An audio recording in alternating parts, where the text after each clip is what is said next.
Have you been looking for ways to transfer files from your phone to PC, and vice versa, without a cable connection between the two devices?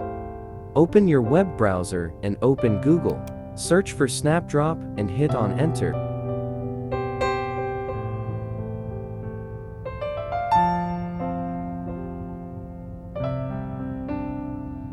Click on the first link as seen.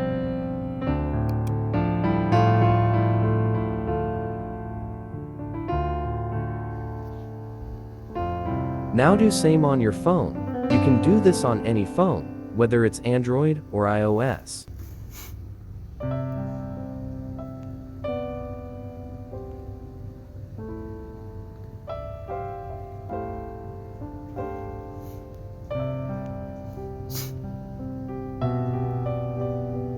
As you can see, it paired automatically as soon as the website is opened on both devices. To transfer files, tap on the receiver or the sender's device to open the File Explorer or Manager and select the file or folder you want to send and receive it on the other end.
It is as simple as that. If you enjoy our video, do well to like, share, comment, and subscribe so you will be notified anytime there is an update.